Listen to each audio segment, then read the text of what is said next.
Short motivational story in Hindi. एक बार एक वैज्ञानिक ने एक टिड्डे तो पकड़ डिडा और उसे अपनी आवाज पर छलांग लगाना सिखाया।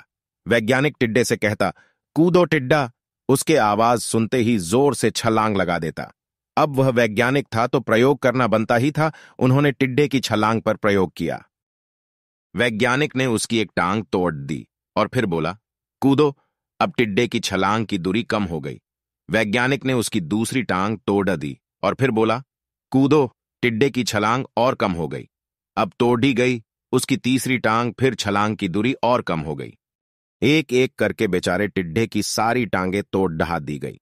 अब आखिरी टांग टूटने पर जब उससे कहा गया कूदो तो वह हिल भी नहीं पाया। अब वैज्ञानिक ने अपना निष्कर्ष अपनी डायरी में लिखा। जानते हो उसने क्या लिखा? जब टिड्डे की एक टांग तोड़ गई तो वह थोड़ा बहरा हो गया। जब उसकी दूसरी टांग तोड़ गई तो वो और बहरा हो गया। हर टांग टूटने के साथ वो और बहरा होता गया और सारी टांग टूटने के बाद वह बिल्कुल बहरा हो गया। अब जोर जोर से चिल्लाने का भी उस पर कोई असर नहीं हुआ।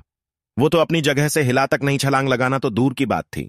इस कहानी को सुनकर सभी को ऐसा ही लग रहा है ना कि क्या मूर्ख वैज्ञानिक था, इतनी सीधी सी बात उसे समझ में नहीं आई।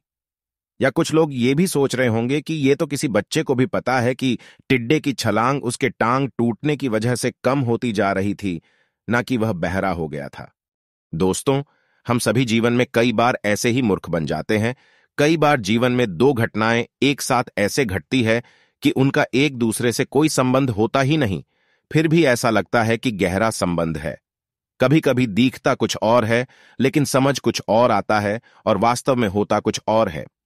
इसीलिए अगर पछताना नहीं है तो जीवन में जल्दबाजी में कोई निर्णय ना ले। हमेशा समझबूझ का इस्तेमाल करे।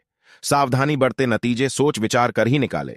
दोस्तों, आपको मोटिवेशन की एग पर ये छोटी छोटी कहानियां और सिक कैसी लग रही है?